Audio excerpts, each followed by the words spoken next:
All right. Hey, thanks for again having me in South Dakota. I've been up here several times the last couple of years. I got this nice name tag, and on the back it says 8 plus 27 equals 34 in Nebraska. So I'm like, all right, that looks like Pete's handwriting. And so if you see Pete hobbling around, wish him the best of luck. Definitely not to break a leg or anything, since he just got surgery done. I looked up jokes for South Dakota, thinking that would be a funny way to go, but everything popped up about Iowa on my computer, so we'll just have to go with that one.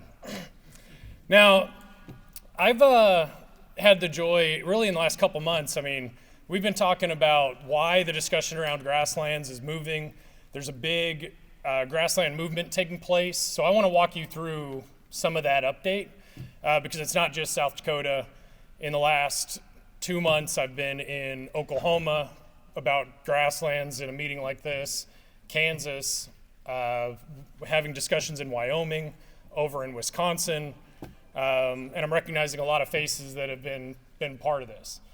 And there's increasing recognition of the value in grasslands and why they're important here and elsewhere globally, and it's part of a bigger discussion. You all aren't alone in this. There's just increasing recognition of why this ecosystem is important, how we took it for granted, and how we took the people, both historically and that have livelihoods tied to grasslands today, for granted. So let's walk through this and see if I can get this right. So I don't just want to hit on the increasing recognition of the value of grasslands. That sounds like a really positive spin. And since we're after lunch and it's closer to happy hour, I'm going to make sure we talk about the risks of inaction to the people that depend on grasslands and the ecosystem services that depend on them too. Oh, one other thing. I always like to show this picture of horizons because I get the opportunity to see a lot of grasslands here, and those kind of images are becoming more and more rare. If we get the chance, it'd be great to, just so that you don't do it later, and I think I'm passing out like Maggie. So if we have the opportunity to dim some of the lights, people will be able to see some of my slides and maps a little bit better. All right, moving forward.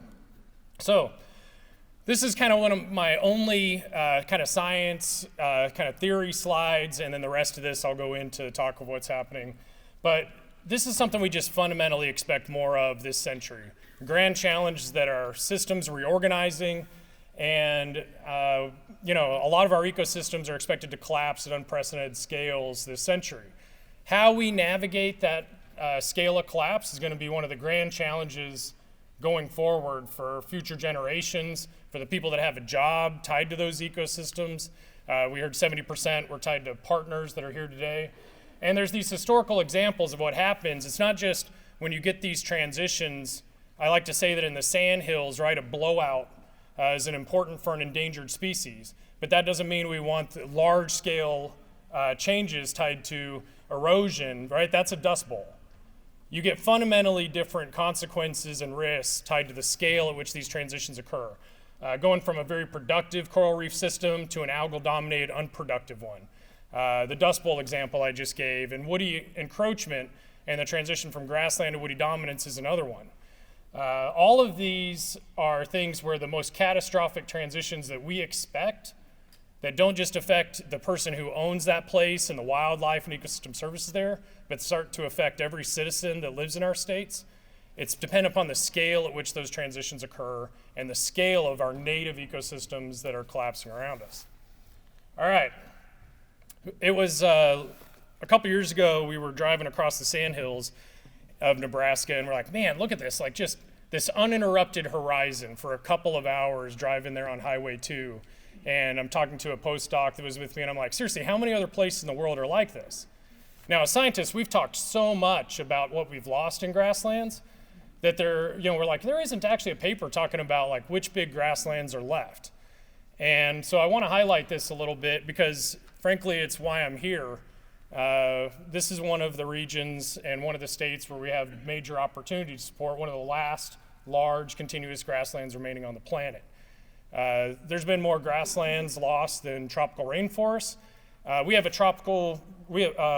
rainforest biome week in Nebraska now. We don't have a temperate grassland biome week, and that's the one that we live in. And yet we've lost more than tropical rainforests. So I'm going to show you this call to action that's emerged to conserve the last remaining grasslands. Temperate grasslands on the right. Globally, we talk about our arid grasslands, which often have a shrub component on that left graphic. Those are your top 3 large remaining grassland regions left in North America. So the most intact temperate grassland remaining in the world is the Nebraska Sandhills. And they said, when we started talking about this, man, we are at the forefront, right, of grassland conservation. I'm like, yeah, we've got a lot left, but you also haven't been tested yet. So that's my message to South Dakota too. South Dakota, right, short grass prairie, and part of that complex, you know, a lot more area than just the Sandhills, but there's things coming that haven't been tested in terms of our partnerships, our resilience, and keeping grasslands intact. And that's why we're having these discussions and why we're here. The third one is the Flint Hills of Kansas, the largest remaining temperate grassland in the world. Those are 3 regions that have the best shot at contributing globally to grassland conservation targets at scale. 5 of the top 10 most converted grasslands are in the United States. I live in Lincoln, Nebraska, so if you're looking at that very bottom one, that's Lincoln, Nebraska. It's the 3rd most converted temperate grassland in the world, one of the most converted ecosystems in the world, right? Like, and we know the consequences and risks tied to overcultivation, what it does in terms of our water, and those discussions we're having there. But we don't have those kind of horizons. We have struggle even imagining what those look like compared to how expansive they were before. We export knowledge, because that's where we live, from there to the most intact temperate grassland in the world, which of course then causes tension and challenges relative to our best management practices, because you're dealing with the realities of scale that are so much different and the economics of those. And I'm going to show a bunch of those economic realities in a unique way as we go forward. Here's our more arid systems. You know, you'll talk about like a lot of our sagebrush or those kind of rangelands. So the more arid it gets, the more we generally have those intact. Obviously, a lot of our conversion is tied to the history of row crop agriculture, which was done for a perceived or real, very real economic benefit to our states. All of these are largely areas that, on the right, escaped that kind of historical transformation. Now we're finally seeing the alignment of a lot of narratives, so I'm going to spend a little bit of time discussing how we finally have consistency in the narrative for grasslands globally. This just came out, as far as I know, this month, and it was sent to me. Groups, you know, including TNC, WWF, and others that are tied to global grassland work, put this document together. And so I just wanted to share this. It's hard for me to see from here, but basically right at the top, it says, for too long, grasslands have been in the shadow of forests. And it's time that we recognize them for their unique contributions to biodiversity, carbon and climate mitigation, avoidance of natural disasters, et cetera. Like, that's what's talked about at the top of that message, right from the get-go. You go further into this document, and it starts highlighting the threats. And so the primary threats globally are all the same, tied to what we're talking about here.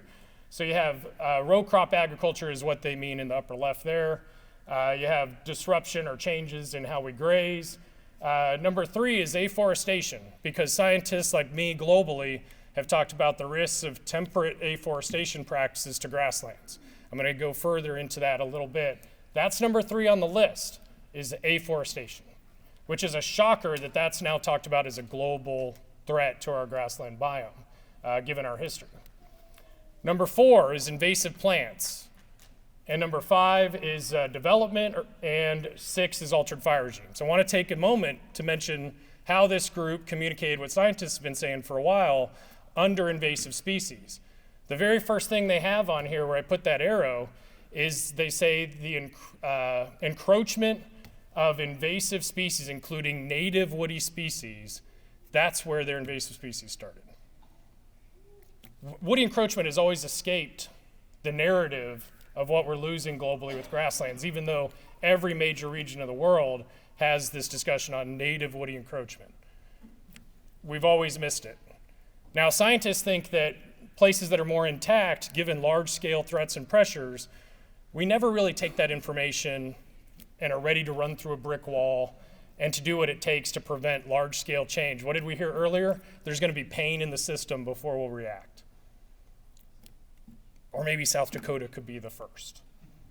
which is what I said to Wyoming a month ago. Maybe they could be the first, right? Like areas of the sandhills have the chance to be the first. That's what I'm going to roll through here. Or do we have to feel the pain and repeat the history of what's happened elsewhere before we'll react to these kind of changes and be more preventative in terms of our grassland loss? Because I think you said we're down to 50%. All right. With modern data, we're able to extract information out on what the top drivers of grassland loss are in the Great Plains. There's two dominant drivers that account for 86% of conversion and risk here in the United States. That is land use conversion and woody encroachment. These two, notice on that graphic there, they're occurring at the same rate now. Literally, when we look at data in Nebraska now, annually, we're losing as much to row crop conversion as we are to woody encroachment every year. That was a shocker, right? Like woody encroachment takes a long time to happen, whereas we make an economic decision today that drives that change with CRP coming out or native grassland being turned over. And what I always mention here too is, just like was talked about earlier in the economics of it, one of these has a real or perceived economic benefit. The other one, as we'll talk about, does not. And I heard there was slim margins remaining. So do you want another threat compounding on top of this? If you look on the left, this is that cultivation risk tied to plow print data. There's a report back there in the back, and given that they paid for lunch, pick it up, right, from WWF. There's your bonus back there. So there's a plow print report back there. This is it on the left. Notice everywhere that's green, that has low to no cultivation risk. The Southern Great Plains, scientists have been saying this for a long time. Well, everywhere green now has woody plants that have been encroaching on them. So that's, notice all the red on the right. So anywhere that escaped the tractor fails to escape the trees, and that driver of change. Getting that narrative to be at this level has been very difficult. The loss of grasslands has been viewed as like a local problem. For the first time in America's history, we now have a grassland conservation movement. It's not, looking at all around here, right? Nobody has authority over grasslands like we do a state forestry agency. So you look at all the sponsors, right? It's about some product that we get out of grasslands. But nobody oversees grasslands for the sake of grasslands. So it's about your pheasants, right? Fish and Wildlife Service's endangered species, Sean Kelly's fire. We've got, right, like NRCS's soil, another group's water. It's the products from our grasslands that we all depend on. But nobody oversees that system. That's why focusing on these broader scales has been very important with what we're seeing today. So you're seeing the conversation like Maggie showed earlier of the Central Grassland Roadmap, which includes data that we provided on woody encroachment with data that WWF had on land use conversion. We now have the USDA NRCS's first biome framework for grassland conservation. We have states that have stepped up with grassland initiatives emerging in Oklahoma, Kansas, Nebraska, South Dakota, all under the same discussion of how do we deal with broader grassland loss. And we have better strategy and guidance on how to deal with these problems going forward that have been proven by collaborating with ranchers and groups on how to scale up our efforts. I want to briefly go through some of what's in the Central Grassland Roadmap that Maggie talked a little bit about that was from the metrics team. 16% of the biome is still intact relative to what the Great Plains grassland portion. That doesn't include some of the stuff that's in Mexico because that's more of a shrubland biome. But all part of that central roadmap, 16% of green is still intact. So there's this metrics that they have tied to what we want to prevent in terms of further loss. So that's the green portions. The yellow, right, that's areas, as Maggie said, that are experiencing wood encroachment now or at higher vulnerability of cultivation risk and cultivation and turnover. And so you can see these kind of metrics associated with them too. And then 63% of the biome has been converted or has encroachment going on. I bring all this up because I want to show you the realities, the economics of this in terms of their metrics that they have, like restore 50% of what's been lost tied to woody encroachment. So if you look at this, there's their, this is the graphic that we're producing and part of a paper we're working on now. And the lack of economic information has really hurt us in terms of communicating where to go in grasslands. We have all this information but lack some economics on it. So the scorecard targets, we want to keep all the green intact, especially given the grassland bird loss that are occurring. The yellow, right, that's the middle ground one here. Well, if you're not managing that, we continue to see woody encroachment take more land out of the green over time. And here's your acreage targets for the purple. So here's their acreage targets. To manage that would cost a couple $100 million to keep that intact, tied to woody encroachment alone. If you wait, right, and managing this yellow, right, the costs go up, even though we're at about 2/3 of that value. Just to manage that amount of purple, 25 million acres, 50, that target I told you before, that approaches $5 billion. I've got a bunch of economic data on woody encroachment. We always wait to act, right? The $5 billion if you wait. And I'll show some more on this, right? Like, sure would be easier if we kept the green, manage the yellow.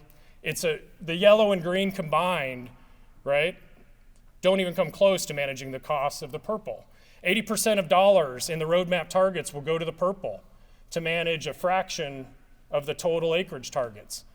So yeah, money needs to go to the purple, but there's a bunch of priorities for the first time to keep the grasslands intact and to manage their vulnerability. Now we have a study that's going to come off of this where it's going to focus on land use conversion. Dealing with the woody encroachment side was a little easier to start. If you look at this is the conservation footprint. So think of it in terms of the hectares per dollar or acres per dollar. That's what you're seeing here. Your dollar goes so much further when we keep things intact. And the longer you wait, right, like you're just not able to impact many land areas. So I showed this bottom right over here because the longer you wait, the more the cost per acre go up. Now, traditionally in places like the Southern Great Plains, you wait until you had that big resource concern and it costs, to use the Tonka toys and bring them out, hundreds to thousands of dollars per acre. What are our cash rental rates on rangeland? Why does it cost more to treat them than the economic value of our rangelands? This is just bad business. That's my point. Why wouldn't we prevent this from happening in the first place? The rest of agriculture tries to prevent losses. On rangelands, we say it's all right. You got to wait until you have more problems and you actually feel more pain. Sell the ranch 3 times, as an extension professor said in Texas, to pay for brush management. This is the start, right? Like, avoid this kind of thing, South Dakota, right? Being more proactive is more profitable, and you all have an opportunity to do that and learn the lessons from other states. That's why you're hearing so much conversation around defend the core, because one, this is expanding, we're losing, but 2, because it's just a better business model. Now, it's not just for, say, the profitability side. We're starting to see this really scale out. So this is an example of State of the Birds 2022. So this is the group that communicated that grassland birds declining more than, at a faster rate than any other group of birds in North America. You take the roadmap on the left, show where populations are stable or increasing on the right. Where we have larger scale habitats, that's where our grassland birds are more stable and or increasing. Keep large areas intact, right? Like, that's why there's all that imagery when I stopped at the last saloon and there's all this wildlife all over still on your gas stations when you're coming in, right? Like, we've lost that identity that you're seeing behind me in these banners that are put forward. That identity tied to wildlife in this kind of iconic mecca is being lost because of our inability to prevent these large scale transitions. So the earlier we act and prevent these kind of changes, the better. But it's not just our bird groups. For the first time, we have industry saying, hey, this is important to act. So NCBA now has this in their property rights and environmental management committee under their grazing amendment, where woody encroachment now, it's not a local issue, it's a national issue. It's affecting all of our grazing lands, and that discussion playing out. It's not just there. Pheasants Forever now has it in their strategic plan for the first time, right? So globally, we have the same discussion. Land use conversion, woody encroachment. Pheasants Forever, now the same thing, and this is a big deal for economic interests. We used to have more pheasants in states south of you. It's not just there. Tony sent this out, so I threw it in here, the March newsletter for the NRCS state conservationists. Was this morning or yesterday that this came out? Last week. I saw it yesterday, so I thought I was really on top of things, so it looks like I'm a week behind. So, you can see here, same kind of discussion, the South Dakota Grassland Summit, you all being here and coming together to address this kind of issue and move forward. you're acting sooner than we've seen other states act, right? But we really haven't been tested yet to the extent that other states have. And then that governor resolution that was signed saying grasslands are important and what that means to the state. And obviously that was talked about earlier in that video. And that's a big deal because as you lose grasslands, the narrative changes. Here's Oklahoma legislature, and look at the wording. The wording will change. They used to debate about planting trees and temperate afforestation. And now the language just was unanimously passed as a bill for water rights and a water bill. Eastern red cedars and other invasive trees are harming our environment and our economy. They're talking about water, grazing land productivity, wildfires. That's this change tied to this. And it's not just here, right? Same discussion tied to overcultivation and not having enough grasslands as part of our system elsewhere. We've just taken for granted our grasslands. That's the message here. And that story's gonna change, right? The more that we lose, like you'll see these same themes pop up because the same discussions have happened in states south of you. One of the big things we want to get to is working with landowners to really be able to demonstrate not just how things are changing, what we're losing, but the opportunities for success. And we've started to have a lot of benefits working with landowners, identifying new solutions in this space and identifying large-scale solutions for the first time. And I'll show some examples of that. But the big goal behind it with our partnerships in multiple states is really to address both of these issues that are driving grassland loss simultaneously. So if you're only focusing on one, right, we're missing something. These two drivers are really what's compromising our grasslands from being intact. And finding ways to solve that is something that's been very tough for people to do. Where do we have those opportunities to find success in South Dakota where grasslands have a place in the future of the state, given how much pressure is being taken out from these two drivers? So this is what some of you saw me present a couple years ago. Some of what's led to a lot of the discussions across state is just the realization that the Great Plains biome, like some other biomes in the world, are collapsing. So what I want you to see here is this is our historically ancient grassland state, the sea green. The red here is our historically ancient alternative biome state tied to forests. These two biomes, right, there's the biosphere, and then everybody in freshman year of high school is supposed to learn about biomes. Largest terrestrial unit of organization below our biosphere. So what that means is, right, like our world is shrinking if this changes. So this is what it looked like in 1990. This is what it looks like in 2020. That's an incredible rate of change. The Black Hills of South Dakota, right? Like that means all of this is looking more like the Black Hills than it did like our ancient grassland biome. This agricultural, woody dominated complex. The Flint Hills burns 2 million acres a year, and they look like the Black Hills of South Dakota. And they're losing because now they're getting squeezed by the threats around them. The last prairie chicken, really big greater prairie chicken stronghold of the eastern sandhills, right? The threat is now at their front door, right? The last prairie chicken species to not be under the Endangered Species Act. So regulation pressure is now a discussion we're having in Nebraska for the first time, right? Can we act at scale soon enough? Now, this is one of the most expensive things we do in the Farm Bill is brush management in terms of rangelands. We spend a ton of money on that in the Great Plains, right? And what do? We put that money kind of chasing the problem into more intact systems. Now, a lot of groups, including up here in South Dakota, were able to take new information, new science, say, how can we start to rethink how we manage woody encroachment as part of this discussion? I have a 5-year agreement between NRCS and FSA to say, how do we rethink CRP and be more strategic in the ecosystem services those provide with land use conversion as well? Those kind of changes are allowing us to look at this and say, what could be left in this biome? I mean, 5 years ago, I was in a dark place. It was like, we're not gonna have a lot of this biome left given the signals you're seeing on this map. I mean, that's a huge amount of change in 30 years. No group, right, of ranchers, no group of conservation professionals have dealt with biome scale collapse. Our field is really well positioned to deal with local problems. So we have to really change our thinking and our planning. That's why you're seeing so much of this involvement at larger levels. Do we have enough of the right practices, the right place, the right time to really win on this? We heard a lot about the economics. That's why I'm going to bring this up earlier. A lot of like traditional rangeland economics. Those traditional rangeland economics are tied to rangeland improvement practices. So the ultimate range improvement, meaning everything you're seeing here on that's colored green, is in our more intact grassland biome. Everything colored red is behind that in our more forested dominated biome now. So the ultimate range improvement practice is a windbreak. We put 97, 98% of windbreaks in our intact grasslands or in those areas, right? We disproportionately do it over any other range improvement practice. That's where you can see this hot spot here, up at the top.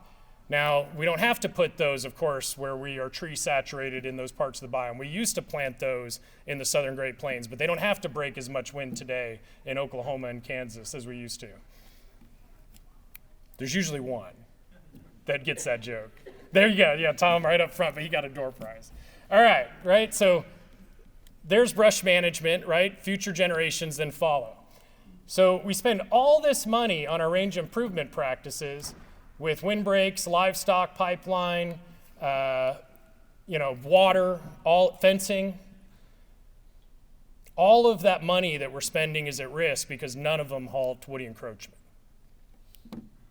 So that's my point, right? Like, where do we put in feedbacks that can prevent woody encroachment? Well, we wait until there's a problem, and then that's when we pull it in. Similar discussion with like CRP, right? It's been very hard to be proactive in our traditional CRP role. That's why Lyle talking about grassland CRP being a big change. It's an effort to be more proactive in the space.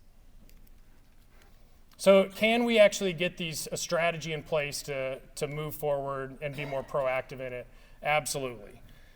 But when we lose our grasslands, we don't just have local consequences at this scale. You lose a biome, you have biome level consequences. So if you care about ranching profitability, yeah, this affects that, right? Like, we lose 75% of livestock production as we go from like a grassland to a cedar-dominated woodland. And that's a big discussion playing out. But it's not just that. If you care about things like the American burying beetle, which until recently was listed as endangered, now it's now listed as threatened, right? Those crash when we're losing our grasslands, and they're very sensitive to land use conversion. Our pollinators and things like native bumblebees require grasslands, and we're losing those. If you care about grassland plant diversity, right? That's declining when we're going from these types of transitions we're facing. Big game is now a discussion, and those initiatives are playing out in states like Wyoming and so forth. I already mentioned the last prairie chicken species not making it on the endangered species list. All of that traditional body of conservation work. But when you lose biomes, it affects our people in our cities. We're talking about changes in water, right? That as this plays out in terms of water quality and quantity, we did a study showing that woody encroachment affects school funding to our 1 million acres of grazing leased land of state school lands. Obviously you get changes in wildfire danger as you go from grasslands to a volatile dominated area of things like eastern red cedar.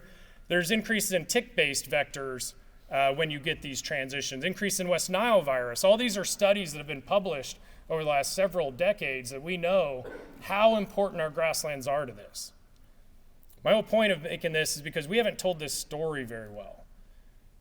What that means is that it's not just about the rancher income or the people that own the land there. All of these ecosystem services are tied to how we manage rangelands. And ranchers don't get credit for it. They don't get paid for it. Right? Like when we're talking about our water, the avoidance of natural disasters tied to wildfire, our biodiversity, hunting opportunities, these are tied to how we manage working grasslands. And we haven't told that kind of a story of how important those areas are. That's what we risk as we're losing our grasslands at this scale. They affect our cities. Who would have thought something like woody encroachment would affect disease vectors, wildfire danger, and water, school funding? That's just not what we thought. The same discussion with changes with, and I always use that word, over-cultivation, where we've lost so much of that grassland as part of that matrix. We need to do a better job of telling that. So we know that we have studies showing, this, like I was mentioning before with the sandhills. We know how important it is to understand these transitions. Now, when we were talking in South Dakota, I should make this point, right? You can see how that's moved up the mid-Missouri River Valley. There was a professor from North Dakota who said, oh yeah, I've spent my whole life watching this change. Pretty soon that mid-Missouri River Valley will be in North Dakota. So maybe we can get ahead of it and do something about it. But he was just actually telling what was on this map there. And can we actually start to operate more in this green area? I want to highlight like why this whole discussion, we missed something tied to our side in the science that was really useful in terms of production and economics. So you're seeing more of this, like in agriculture, we do these yield gap analyses where we try and prevent losses in yield. One of the most common things researchers in my department in agronomy do. So we took that same idea and said, well, how much are we losing to woody encroachment? We don't want to see those losses over time. And when I started at Nebraska, I was pulled aside and said, look, we don't have a woody encroachment problem in Nebraska. That's more of a Southern Great Plains problem. And as a scientist that was cocky, I said, that sounds like an interesting hypothesis. I think I'll test that. Now I've been there 10 years. I'm much more humble. And well, that got better than break wind joke? I can't believe it. All right, so South Dakota, we should have been already working up here. So we're behind. And that's not a surprise in this room. You're the furthest ahead, but we're behind. And that's the most polite compliment I can give. Way to take information and bring this room together. But in 2019, and we actually have updated numbers, we lost 145,000 tons to woody encroachment since 1990. Every year we lose a little bit more, right? That just keeps getting taken out of production. Nebraska used to look like South Dakota. We're up to now 420,000 tons, depending on the year. Kansas used to look like Nebraska. So there you go, you're talking about 2 million tons. Oklahoma used to look like Kansas, 4.5 million tons. Right, there's a reason the narrative changes. So where's South Dakota gonna go? Most of what was gonna be cultivated was cultivated. So here's your big threat coming next, working its way through the system. And I had Shelley Keller from the Sand Hills Task Force go, I don't know what 420,000 tons means. Well, it means that I could leave Lincoln, Nebraska, take this giant loop up to Valentine, Nebraska, and back, drive 10 and a half hours and see nothing but round bales, and officially I-80 plus becomes the most boring drive in North America, right? Like nothing but round bales. 10 and a half hours, that's what that means. So we're at about 6 to 7 hours, 5 to 6 hours, sorry, in South Dakota right now. That's where we're at, and every year it'll be a little bit more. Let me show you what this looks like when we dive into certain counties. So I drove through Knox County on the way up. That's right there on that mid-Missouri River Valley corridor. See how this graph, we want this to be on the 0 line. We want to avoid losses in yield in agriculture. Also notice, look at this little stabilization. Maybe we're bending the curve a little bit because there's a lot of work going on in Knox County, but I don't know, it's just a couple years. But those are losses following early warning. So I can look at this and, right, the red is everywhere dominated by woody plants. The yellow is dominated by, the yellow is where it's starting to expand. The rest is more dominated by grassland. So there's your 30-year perspective. The yellow becomes red. The areas next to the yellow, right, that are green become yellow. That's what we see playing out over time. And if it's not that, it's land use conversion driving the other changes. So, but this is spatially explicit. We can go to Cherry County. Same thing, we're already losing production even that far west of the Sandhills. Those losses follow early warning. This is predictable, but we haven't scaled up to create a strategy. We don't have grazing management and ranch planning plans that actually include this as part of what we're dealing with for woody encroachment or land use conversion. It's not in our plan for rangelands. It's not in our business plan for rangelands. That's what was hit on earlier. We're missing something tied to the top 2 drivers of grassland loss. We got to get that into our planning structure. Arthur County, my family actually homesteaded out there. This is what you want to see, right? No loss in yield. I have to go to the very western side of the Sandhills to not see a yield gap. But do we see early warning? Yeah, there is early warning. So losses in yield are coming, right? That's what we can see as we dive through these different areas. The reality is no county has restored lost yield after woody encroachment really ramps up. Even worse, no county's ever prevented this. That's the story. So right now, it's about the only guarantee I can give you. You will have drought and you will lose production to woody encroachment. There's your kind of, this is how it's changing over time. In the Sandhills, we now have 6 counties that don't show a yield gap. We can go to areas like South Dakota. You can see this playing out in terms of that trend over time. And And this is what it looks like in Gregory County. Same trend as what you were seeing elsewhere. These losses follow early warning, same as Knox County over time. This is why this is where you tend to see burn associations pop up when it gets to things like this. Millette County, we can go out there, kind of like Cherry County. We're starting to see losses in yield. And you can start to see that play out following signals of early warning. Now, this is about as good as it looks, right? When we start acting here, this is as good as it starts to look. So we're getting ahead of it compared to elsewhere. But throughout South Dakota, we can see the same kind of trends, Lyman County, everywhere you go. And again, we now have data tied to plow print. We're looking forward to be able to combine these and show how both of these are playing out over time with both conversion to row crops and conversion to wood encroachment. All right, I already went over that. Now, how many here think that drought's kind of important to plan for and is important for like the economics on grassland? This is preliminary results tied to that yield gap analysis that now includes drought. Drought is a limiting factor, right? How much precip do we get? Wood encroachment is a reducing factor that affects how much production is further influenced by drought. So in this model, we can actually account for both of these factors now going forward. The big picture I want to share here, if I'm getting like less apt at this clicker. The big picture here is that, again, based on the model we have now, woody encroachment in the entire Great Plains accounts for more production losses over the 33-year period than drought does, which scientists in Southern Great Plains have kind of hypothesized. So we've seen that narrative. You go to this county in in Kansas, we were meeting with the Kansas Department of Agriculture last week, and this county, actually, you see 70% more loss to woody encroachment than even drought. It's just such a huge player, in this system. That's why you're seeing this banner up here and trying to say like, man, can South Dakota and counties that are more intact, areas that are more intact, avoid these types of losses? Because you already have slim margins. You don't want this kind of pressure on top of it. Drought, by definition, is temporary. The issues of woody encroachment and land use conversion are permanent without major changes in the system of how we operate and move. So this is where we're really trying to go. And this is kind of my last couple of stories that I'll mention because of what is possible. It was when we started seeing this data and started having it at scale in the Great Plains, I went to Shelley Kelly and I was like, can we have the equivalent of Halsey National Forest that established a cedar and pine forest in the Sandhills and do that for grasslands? Because I want to show how easy this could have been. Can we have, an area, because that'll be the last grassland of the Sandhills left in some point in the future, given the trends that we're seeing? And she's like, I don't know, how big of an area are you talking about? I'm like, a county. She's like, how big is a county? 1 million acres.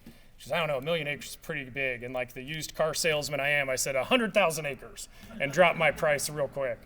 And she's like, 100,000 acres, that could be this many ranchers in the West Central Sandhills. I was wanting one. To have larger scale grasslands as part of like our future, I was hoping for one 5 years ago, just given the trends. And since those discussions, now we're seeing a network pop up across multiple states. This is just my condensed down map here of where things are starting up, and there's a whole lot more going on. But you're seeing it spread in terms of like scaling up private lands collaborations all across this biome. And there's a huge amount of kudos in this room and others that are making this happen.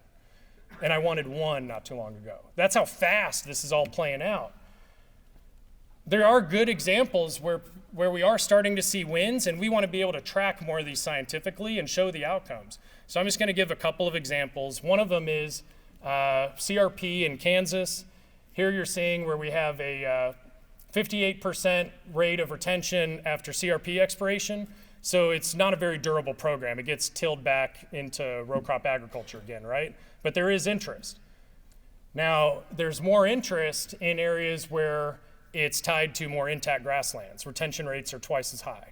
There's opportunity to scale up then, and it's because we have working landscapes around those areas. In those same areas, CRP is more beneficial to prairie chicken habitat. It's also, when you have CRP versus CRP in native prairie, you actually get about twice as more avian biodiversity in those areas when CRP is part of a bigger grassland network.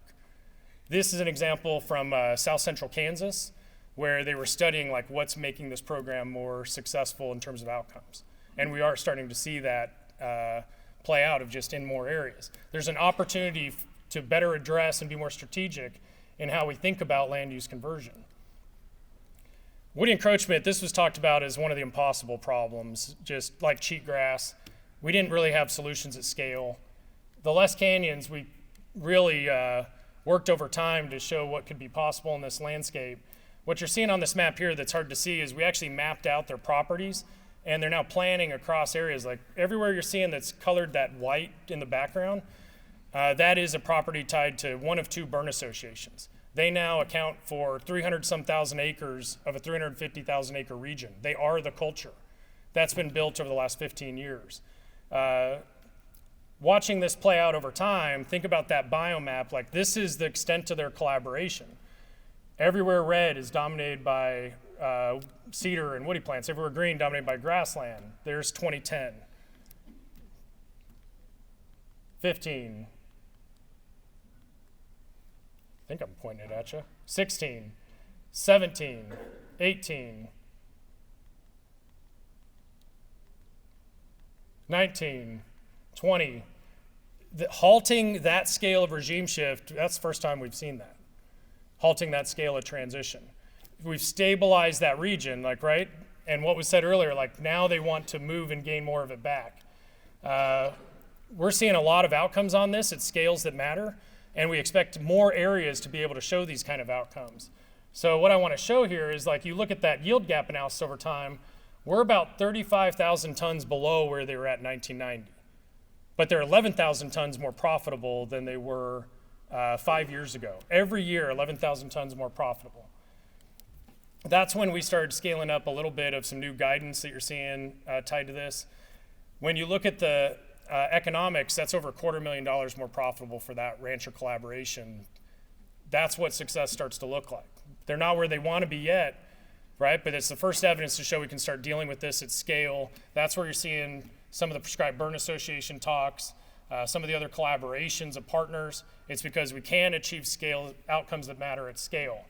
It's not just that. We actually have increase in American bearing beetle in this landscape. There's increase in grassland bird richness across the 350,000 acre region. Plant biodiversity is increasing. Wildfire danger is being reduced. This has been featured in National Geographic, Beef Magazine, things like that, you name it. It's the exact opposite of what I was talking about with all those biome consequences. We can have positive outcomes at scale if we figure out how to come together with collaborations and actually plan for that. And it is possible to achieve them. And I'll come back to the question that everybody else has said, is like, what can this group do now? You all have the opportunity to act sooner and plan at these scales than other states had because they started later, right? We had to feel more of that pain and pressure. When you're talking about these dominant two drivers of change and threats, and that doesn't mean that others aren't also important, but it needs to be part of the plan. And how can you all come together and actually provide some of the first large-scale outcomes, because you got one of the three big grassland regions left. There's such a huge opportunity in this state. I'm betting on this state, for outcomes that come forward at scale, and that's why I'm coming up here, is because this group has an opportunity to win. And so thanks for having me up here. I'll be here all day tomorrow as well. And Laura, I'll turn it back over to you.